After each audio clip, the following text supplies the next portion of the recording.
So hello guys, welcome to the reset mania. आज मैं आप लोगों को एक्सप्लेन करूँगा कि क्यों विजन ने थेनोस पे लेज़र यूज़ नहीं की, जैसे वॉट इफ के एपिसोड 8 में अल्ट्रॉन ने थेनोस पे लेज़र यूज़ की थी। और मैं आप लोगों को ये भी बताने वाला हूँ कि कैसे थेनोस की एक छोटी सी गलती की वजह से आगे जाकर उसकी मौत हो जाती है। पहले मैं आप लोगों को बता देता हूँ कि आखिर विजन की लेज़र है कितनी स्ट्रॉन्ग। ये वाइब्रेनियम से बनी शील्ड या फिर थेनोस के उरु मेटल से बने स्वॉर्ड को भी फाड़ सकती है क्या?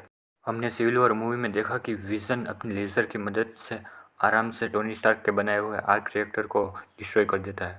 वो बात अलग है कि उसका निशाना कहीं और था और गलती से आर्क रिएक्टर पर लग गया। और हमने वॉट इफ के एपिसोड 8 में भी देखा कि विजन अपनी लेज़र की मदद से थेनोस को आराम से चीर देता है। तो दोस्तों, इससे हमें एक अंदाज़ा तो आ गया कि विजन की लेज़र है तो स्ट्रॉन्ग। हमने एवेंजर्स एंड गेम मूवी में देखा कि थेनोस एक बहुत ही स्ट्रॉन्ग मेटल उरु मेटल से बनी स्वॉर्ड का यूज़ करता है जो वाइब्रेनियम से भी स्ट्रॉन्ग है। थेनोस उरु मेटल का यूज़ वेपन की तरह करता है, तो इसके भी कई ज़्यादा चांसेस है कि थेनोस जो आर्मर पहनता है और उसकी आर्मी जो वेपन्स यूज़ करती है वो भी कहीं ना कहीं उरु मेटल से बने हुए हो सकते हैं। इसलिए दोस्तों, हम ये अज्यूम कर लेते हैं कि थेनोस ने अटैक और डिफेंस के लिए आर्मर और वेपन्स जो भी बनाया हुआ है वो उरु मेटल से बना हुआ है। हमने इन्फिनिटी वॉर मूवी में देखा था कि विजन से माइंड स्टोन लेने के लिए थेनोस का एक बंदा आता है जिसका नाम कॉर्विस ग्लेव होता है। और इन्फिनिटी वॉर के वो वाले सीन में आगे जाके विजन और कॉर्विस के बीच एक फ़ाइट होती है। इस फाइट में विजन अपने लेज़र का यूज़ करता है, लेकिन कॉर्विस अपने वेपन को आड़े ला के प्रोटेक्ट हो जाता है।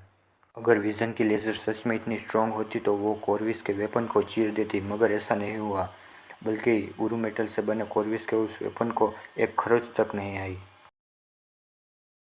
उरु मेटल को तो छोड़ो, विजन की लेज़र वाइब्रेनियम का भी कुछ नहीं बिगाड़ सकती।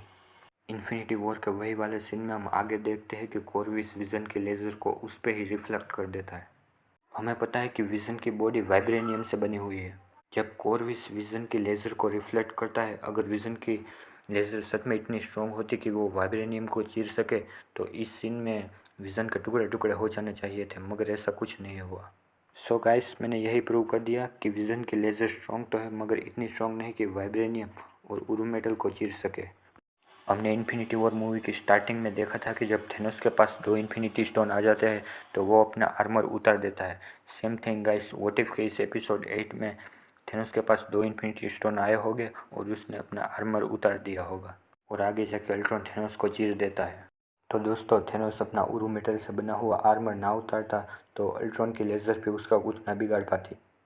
ओवर कॉन्फिडेंस में आकर थेनोस ने अपने ही पैरों पे कुल्हाड़ी मार दी। सो गाइस, ये थी एक छोटी सी डिटेल जो मुझे लगा कि आप लोगों के साथ शेयर कर देनी चाहिए। तो अब आते हैं वीडियो के मेन टॉपिक पे कि विजन ने थेनोस पे लेज़र यूज़ नहीं की जिससे अल्ट्रॉन ने की थी थेनोस पे व्हाट इफ के एपिसोड 8 में। विजन को लेज़र यूज़ करने के लिए पावर मिलती है माइंड स्टोन से। हमने इन्फिनिटी वॉर मूवी में देखा कि कॉर्वस ग्लेव विजन को बहुत डैमेज देता है, इंटरनल डैमेज भी और एक्सटर्नल डैमेज भी।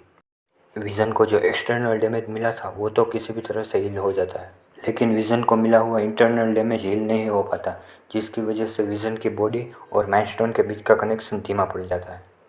मतलब ये कि विजन की बॉडी को माइंडस्टोन से इतनी पावर नहीं मिलेगी कि जिससे वो लेज़र यूज़ कर पाए। तो ये एक रीज़न हो सकता है कि जिसकी वजह से विजन ने लेज़र यूज़ नहीं किया।